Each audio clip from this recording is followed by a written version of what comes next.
Good morning बच्चों। आज हम क्लास 10 यूपी बोर्ड के समांतर श्रेणी का जो अगला हमारा टॉपिक है समांतर श्रेणी के n पदों का योगफल, उस टॉपिक पे आज हम चर्चा करेंगे और उससे रिलेटेड जितने भी मैथमेटिक प्रॉब्लम होंगे उनके सॉल्व करेंगे।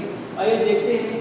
पिछले क्लास में हम आपको बता चुके हैं कि समांतर श्रेणी क्या होता है, समांतर श्रेणी का मान कैसे निकाला जाता है और उसके बाद समांतर श्रेणी के n पदों का कैसे योगफल निकाला जाता है, सब हो गया। आगे देखिए क्या होता है। समांतर श्रेणी का जो n पदों का योगफल होता है उसका जनरल फार्मूला होता है Sn = n/2 2a + n - 1 × d। सब पीछे वाला ये कुछ नया नहीं है। अब यहाँ पे हम आपको पीछे बता चुके हैं, जहाँ पे आपका a जो होता है यह आपका प्रथम संख्या होता है और जो d होता है इसको सार्वनुपात करते हैं और सार्वनुपात जो होता है दूसरा पद माइनस पहला पद होता है। तीसरा होता है हमारा अगला पॉइंट n जो होता है क्या है, एक संख्या है और Sn जब पूछेगा योगफल, इसी योगफल को क्या करते हैं Sn द्वारा डिनोट करते हैं। यहाँ से जनरल सा फार्मूला होगा Sn = n/2 और कोष्ठक में 2a + n - 1 × d। यह आपको लर्न करना होगा और सब हम बता चुके हैं आपको। आगे देखिए इसमें सवाल कैसे करना है। जैसे मान लीजिए एक सीरीज दी है, एक श्रेणी दिया है, श्रेणी है -5 -10 -15 ... के 20वें पद का योगफल बताना। क्या बताना है? योगफल। अब देखिए योगफल यानी योगफल कहाँ है, तो जाहिर सी बात है यही फार्मूला अप्लाई होगा। अब देखिए कैसे कहाँ क्या यूज होता है। सबसे पहले हमने बताया था जो पहला पद होगा वह आपका क्या कहलाएगा, a कहलाएगा। इसमें पहला पद क्या है, -5 है, तो -5 आपका क्या होगा, यह a होगा। आगे आते हैं d निकालना होता है, तो d के लिए हमने बताया था दूसरा पद। यहाँ पे देखिए बीच का क्या होता है, दूसरा पद माइनस पहला पद। यहाँ देखिए दूसरा पद क्या है, दूसरा पद है -10 और पहला पद क्या है -5। यानी दूसरे पद में से पहले पद को हम घटा देंगे, माइनस कर लेंगे, तब आपको d सार्वनुपात मिलेगा।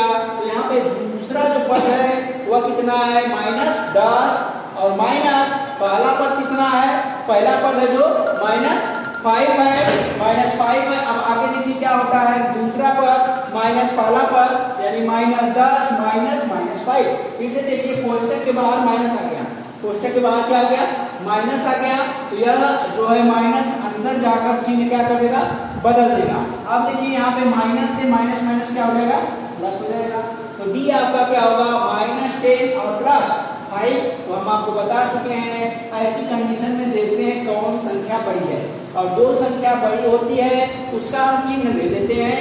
तो यहाँ पे देखिए बड़ी कौन है, 10 है कि 5। यहाँ पे 10 आपका जो है बड़ा है, 10 बड़ा है तो उसका सिंबल क्या है, माइनस ले लेंगे और बड़ी संख्या में से छोटी संख्या को क्या करते हैं, घटा देते हैं। तो -10 और +5 इसका जो कितना होगा, -5। आगे a आपका मिल गया, d आपका मिल गया। हमने कहा था जो संख्या होगी वह क्या होगा, n होगा। तो n का मान यहाँ पे कितना मिला, 20 मिल गया। यानी d पता चल गया, n पता चल गया, a पता चल गया, n पता चल गया। तो आपको निकालना है Sn, योगफल का मान क्या करना है, निकालना है। Sn आपका क्वेश्चन मार्क है, तो Sn का मान निकालने के लिए हम अभी बताए हैं कि Sn का मान निकालने के लिए हम इस फार्मूले का प्रयोग करते हैं। Sn क्या होता है, n/2 और × 2a + n - 1 × d। अब देखिए सभी बातें आपको पता चल चुकी हैं, बस केवल इसी फार्मूले में आपको रखना है। इसी फार्मूले में रखकर उसका मान आपको निकाल लेना है। तो Sn पूछ रहा है n देखिए कितना दिया है, n ऊपर से 20 दिया है, n की जगह आपने 20 और अपान 2, ठीक, बड़ा कोष्ठक 2a की जगह कितना दिया है, a कितना है, -5। तो a की जगह -5, उसके बाद प्लस हमने कर दिया। आगे n - 1, n की जगह फिर से यानी इसका कितना 20 यानी 20, n की जगह हमने कितना कर लिया, 20 - 1 और उसके बाद क्या है, कोष्ठक बंद, कोष्ठक के बाद क्या है, d। अब देखिए d कितना है, -5। अब इसको केवल सॉल्व करना है, सॉल्व कर देंगे हमारा आंसर आ जाएगा। अब देखिए सॉल्व कैसे करेंगे, सबसे पहले आप जानते हैं 20/2 यानी क्या होता है, 10। 20/2 यानी 10।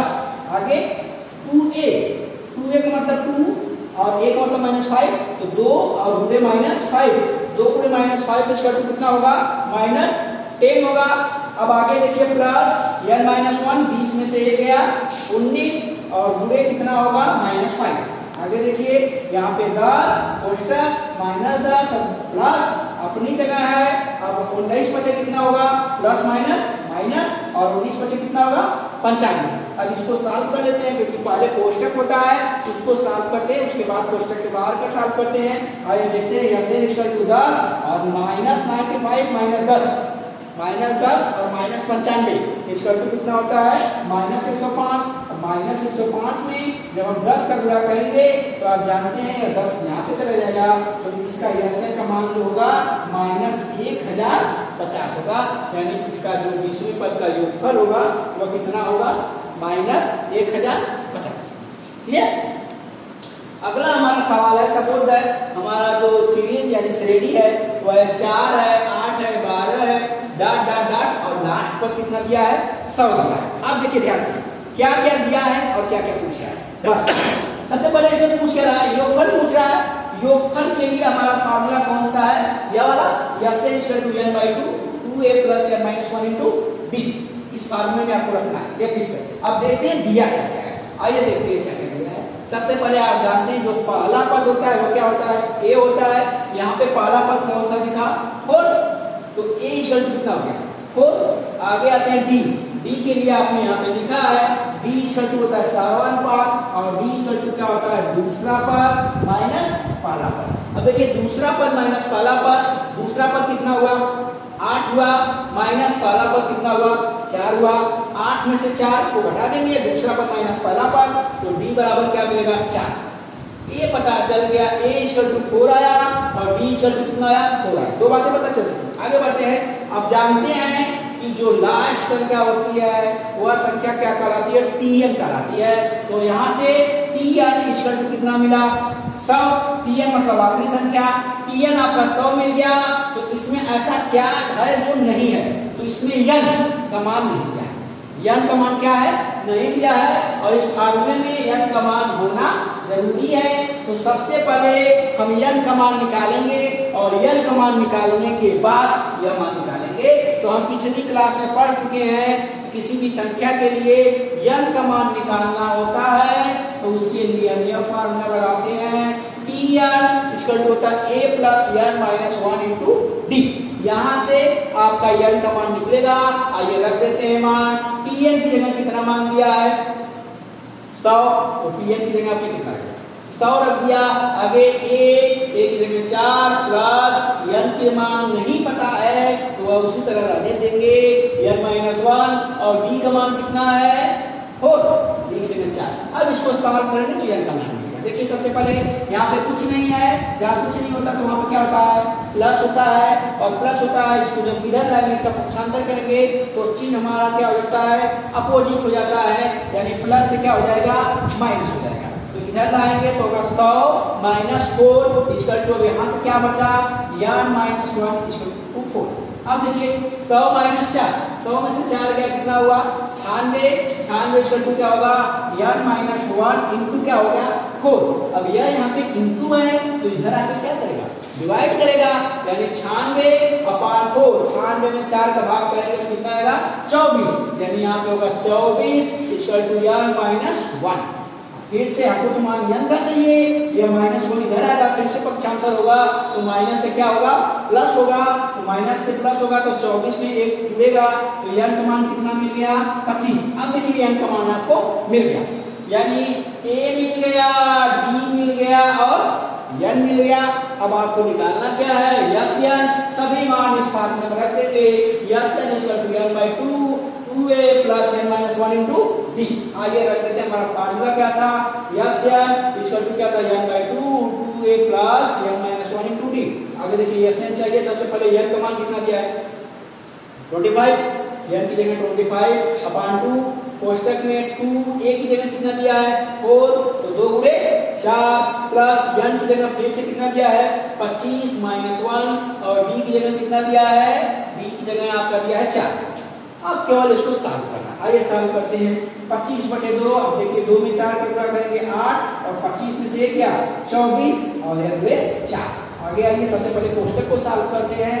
तो यहाँ 25/2 अपने जगह है, 8 और प्लस 24 कितना होता है 96, और 96 में 8 जो ऐड करेंगे तो आएगा 104, यानी 25/2 और गुणे 104। यहाँ 104 2 से कटेगा तो 52 आएगा, तो हमारा रियल जो होगा वो होगा 25 गुणे 52। और यहाँ से यशन जब 25 में 52 का गुणा करेंगे तो यशन कितना होगा 1300। यहाँ से आपका फाइनली आंसर प्राप्त हो गया।